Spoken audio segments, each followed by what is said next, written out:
আলহামদুলিল্লাহ রব্বিল আলামিন। সুপ্রিয় উপস্থিতি, আমরা গত পর্বে কর্মপদ্ধতির বিষয়গুলো নিয়ে আলোচনা করেছিলাম। 5 দফা কর্মসূচির প্রথম দফা দাওয়াত নিয়ে আলোচনা করেছি।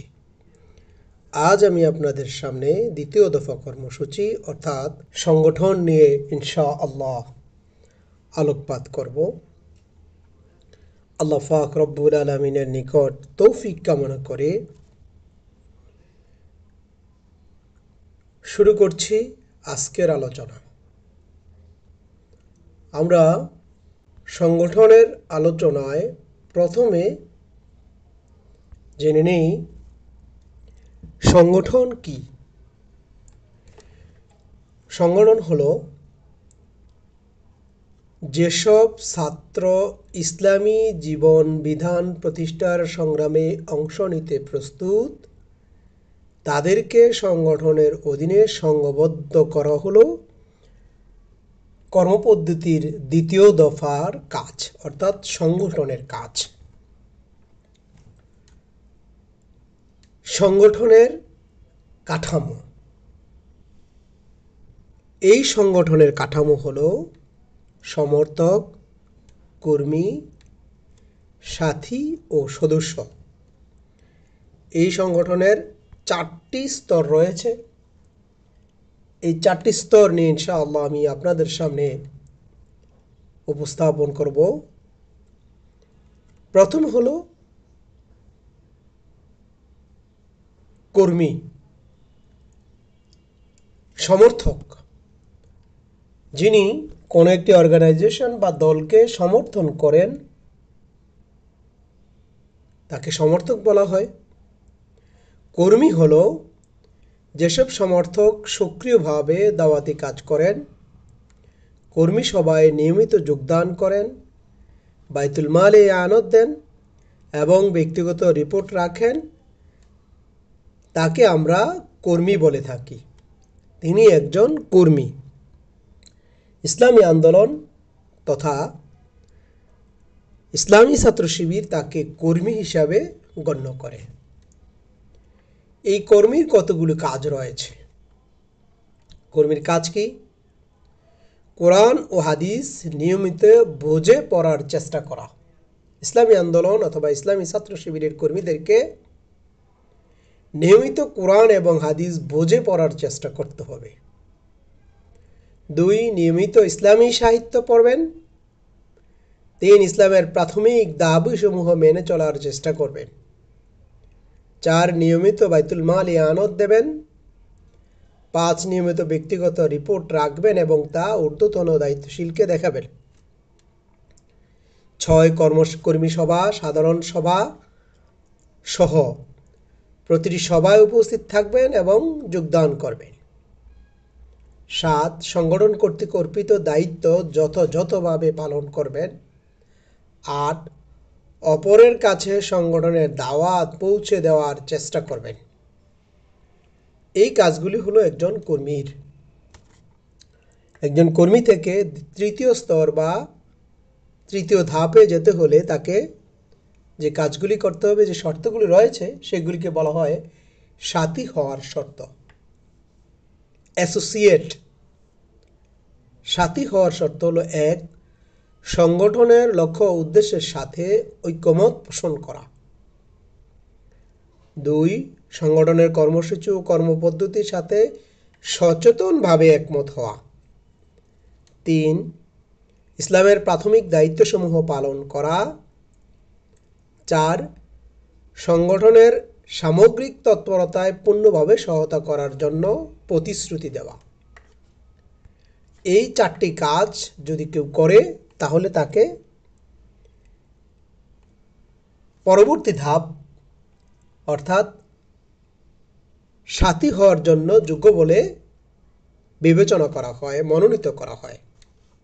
তাছাড়াও আরও কিছু কাজ রয়েছে যেগুলি সংগঠনের বা সাংগঠনিক স্থানীয় নেতৃবৃন্দের মাধ্যমে, স্থানীয় দায়িত্বশীলদের মাধ্যমে তা পালিত হয়ে থাকে। চতুর্থ বা সংগঠনের শেষ ধাপ হলো সদস্য। এই সংগঠনের সদস্য হতে হলে কিছু শর্তাবলী রয়েছে। সেই শর্তাবলী হচ্ছে: 1. এই সংগঠনের লক্ষ্য উদ্দেশ্যকে জীবনের লক্ষ্য উদ্দেশ্য হিসাবে গ্রহণ করা। আল্লাহর জমিনে আল্লাহর দ্বীন কায়েমের যে প্রচেষ্টা, এটা একজন মুমিনের দায়িত্ব এবং মুমিনের জীবনের লক্ষ্য উদ্দেশ্য বটে। যেহেতু বাংলাদেশ ইসলামী ছাত্র শিবিরের এই লক্ষ্য উদ্দেশ্য, সুতরাং সংগঠনের লক্ষ্য উদ্দেশ্য এবং মুমিনের লক্ষ্য উদ্দেশ্যের সাথে মিলে যায়। সুতরাং কেউ যদি সংগঠনের সদস্য হতে হয়, তাকে সংগঠনের লক্ষ্য এবং উদ্দেশ্যের সাথে জীবনের লক্ষ্য উদ্দেশ্যকে গ্রহণ করতে হবে। সংগঠনের লক্ষ্য উদ্দেশ্য হিসাবে জীবনের লক্ষ্য উদ্দেশ্যকে গ্রহণ করা। 2.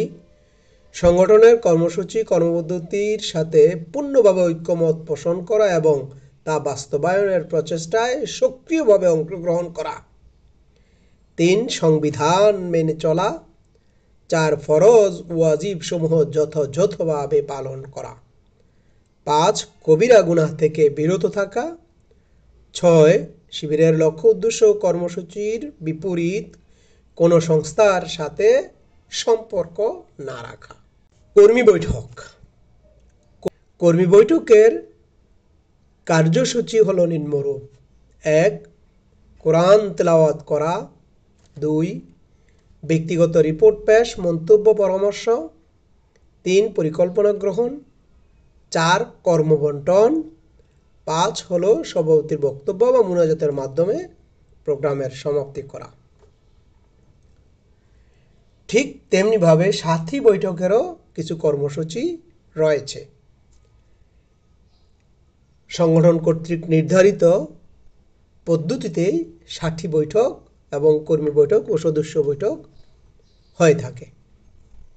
সাথী বৈঠকের কার্যসূচি নিম্নরূপ হবে: দার্সে কোরআন বা দার্সে হাদিসের মাধ্যমে প্রোগ্রাম শুরু হবে, বৈঠক শুরু হবে। ব্যক্তিগত রিপোর্ট পেশ, পর্যালোচনা, মন্তব্য ও পরামর্শ হবে। শাখার মাসিক রিপোর্ট পেশ ও পর্যালোচনা হবে। শাখার পরিকল্পনা গ্রহণ ও কর্মবন্টন হবে। বিবিধ আলোচনা হবে। ইহতিসাব বা সমাপনী অনুষ্ঠান ও মুনাজাতের মাধ্যমে সাথী বৈঠক শেষ হবে। সংগঠনের সর্বোচ্চ পদ, সর্বোচ্চ ধাপ সদস্য বৈঠক। সদস্য বৈঠকের কর্মসূচিও সংবিধান এবং সংগঠনের নির্ধারিত পন্থায় অনুষ্ঠিত হবে। সদস্য বৈঠকের কার্যসূচি হলো নিম্নরূপ: দার্সে কোরআন বা দার্সে হাদিসের মাধ্যমে প্রোগ্রাম শুরু হবে। ব্যক্তিগত রিপোর্ট পেশ, পর্যালোচনা হবে, মন্তব্য ও পরামর্শ হবে। বিশেষ সমস্যা থাকলে তার সমাধানের জন্য আলোচনা হবে। মাসিক পরিকল্পনা প্রণয়ন হবে। ব্যক্তিগত রিপোর্ট পেশ ও পর্যালোচনা হবে। ইহতিসাব বা গঠনমূলক আলোচনা হবে। সভাপতির বক্তব্যের মাধ্যমে প্রোগ্রামের সমাপ্তি হবে। দায়িত্বশীল বৈঠকের কর্মসূচি। দায়িত্বশীল বৈঠকের কর্মসূচি হবে: অর্থসহ কোরআন তেলাওয়াতের মাধ্যমে প্রোগ্রাম শুরু হবে। বিগত মাসের রিপোর্ট পেশ, পর্যালোচনা ও পরামর্শ হবে। মাসিক পরিকল্পনা গ্রহণ হবে। বিবিধ আলোচনা হবে। সভাপতি সমাপনী বক্তব্য এবং মুনাজাতের মাধ্যমে প্রোগ্রাম সমাপ্তি হবে। কর্মী যোগাযোগ। একজন কর্মীর সাথে কিভাবে যোগাযোগ করবে তা এই পর্যায়ে আমি আপনাদের সামনে উপস্থাপন করছি।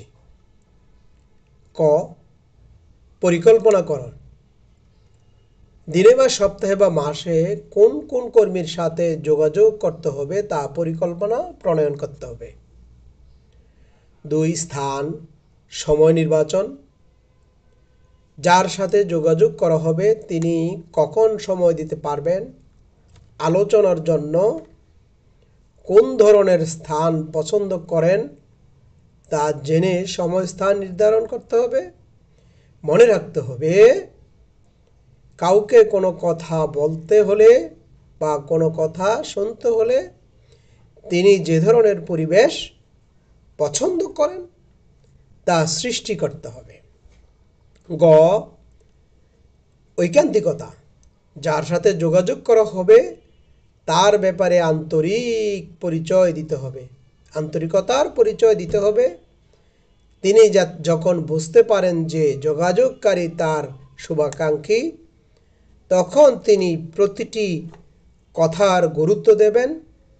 নির্ভেজাল ও ঐকান্তিকতাই এ ধরনের মানসিকতা সৃষ্টির সহায়ক হয়। গ. ব্যক্তিগত ও পারিবারিক সমস্যা আলোচনা করা। প্রথমে তার ব্যক্তিগত সমস্যা ও পারিবারিক সমস্যার প্রতি নজর দিতে হবে। সম্ভব হলে তার সমাধান করতে হবে। কমপক্ষে সঠিক পরামর্শ দিতে হবে এবং সহানুভূতিশীল মনোভাব প্রকাশ করতে হবে। ও. সাংগঠনিক আলোচনা। এরপর তার সাথে সাংগঠনিক বিষয়ে আলোচনা করতে হবে। ত্রুটি পরিলক্ষিত হলে সংশোধনের চেষ্টা করতে হবে। চ. সার্বিক আন্দোলন নিয়ে আলোচনা করা। কর্মীর চিন্তার ব্যাপকতা ও দায়িত্বশীলের দায়িত্বানুভূতি বৃদ্ধির জন্য আন্দোলনের বিভিন্ন দিক নিয়ে তার সাথে আলোচনা করতে হবে এবং তাকে বোঝাতে হবে। ছ. সালাম ও দোয়া বিনিময় করতে হবে। পরিশেষে পারস্পরিক সালাম ও দোয়া বিনিময়ের মধ্য দিয়ে কর্মীর সাথে যোগাযোগের পদ্ধতি শেষ করতে হবে বা কর্মী যোগাযোগ শেষ করতে হবে। সংগঠনের আরেকটি গুরুত্বপূর্ণ বিষয় হলো বাইতুল মাল। বাইতুল মালের আয়ের উৎস প্রধানত সংগঠনের কর্মীদের আমানত, শুভাকাঙ্ক্ষীদের কাছ থেকে প্রাপ্ত আর্থিক সহযোগিতা ও আয়ের দ্বিতীয় উৎস। সাংগঠনিক সফর। সংগঠনের কাজকে ভালোভাবে বুঝিয়ে দেওয়ার জন্য, কোনো সাংগঠনিক সমস্যা বা জটিলতা দূর করার প্রয়োজনে এবং স্থানীয় কোনো প্রোগ্রামে অংশগ্রহণ করার জন্য ঊর্ধ্বতন সংগঠন থেকে অধস্তন শাখাগুলোতে সফর করা হয়। প্রোগ্রাম রাখতে হলে পূর্বেই ঊর্ধ্বতন সংগঠনের সাথে যোগাযোগ করে অনুমোদন নিতে হয়। সফরের ব্যয়ভার সফরকৃত শাখাগুলোকেই বহন করতে হয়। পরিচালক নির্বাচন। যে সমস্ত শাখাগুলিতে, বিশেষ করে সাথী শাখা, থানা শাখা, জেলা শাখাগুলিতে পরিচালকগুলি নির্বাচিত হয়ে থাকে, পরিচালক নির্বাচনের ক্ষেত্রে যে সমস্ত পদ সৃষ্টি করা অথবা যে সমস্ত পদবিগুলি রয়েছে সেগুলো হলো সাধারণ সম্পাদক, বাইতুল মাল সম্পাদক, অফিস সম্পাদক, পাঠাগার সম্পাদক, প্রচার সম্পাদক ও প্রকাশনা সম্পাদক। বর্তমান বিশ্বের সাথে তাল মিলিয়ে এই সম্পাদকীয় বিষয়ের সাথে আইসিটি সম্পাদক বা তথ্য গবেষণা সম্পাদক এই পদটিও উল্লেখ করা যেতে পারে। পরিকল্পনা প্রণয়ন। একটি কথা রয়েছে, plan is have to success. কোনো কিছুর সফলতার জন্য পরিকল্পনাই হলো অর্ধেক।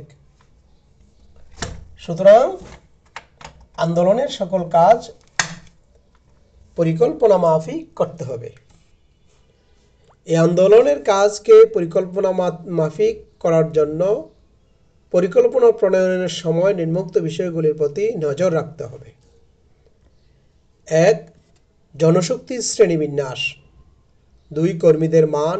3. কাজের পরিধি পরিসর পরিসংখ্যানমূলক তথ্য। 4. অর্থনৈতিক অবস্থা। 5. পারিপার্শ্বিক অবস্থা। 6. বিরোধী শক্তির তৎপরতা। কর্মী সাথী ও সদস্যদের বৈঠকে তাদের পরামর্শক্রমে পরিকল্পনা প্রণয়ন করতে হবে। রিপোর্টিং। রিপোর্টিং হলো পরিকল্পনা অনুমোদন হওয়ার পর কাজের সুষ্ঠু পর্যালোচনার জন্য নিয়মিত রিপোর্ট প্রণয়ন অপরিহার্য।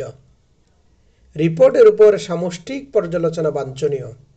অধস্তন সংগঠনগুলি নিয়মিতভাবে ঊর্ধ্বতন সংগঠনের রিপোর্ট পেশ করতে হবে। এই হলো ইসলামী আন্দোলন তথা যে কোনো ইসলামী আন্দোলনের সাংগঠনিক যে কার্যক্রম দ্বিতীয় দফা, ইসলামী ছাত্র শিবিরের দ্বিতীয় দফা, সংগঠন নিয়ে সংক্ষিপ্ত আলোচনা। আল্লাহ পাক রব্বুল আলামিন আমাদেরকে উক্ত আলোচনা বুঝে শুনে এবং তা বাস্তবায়ন করার জন্য তৌফিক দান করুন, এই প্রত্যাশা শেষ করছি। ওমা তৌফিকি ইল্লা বিল্লাহ, আলাইহি তাওয়াক্কালতু ওয়া ইলাইহি উনীব।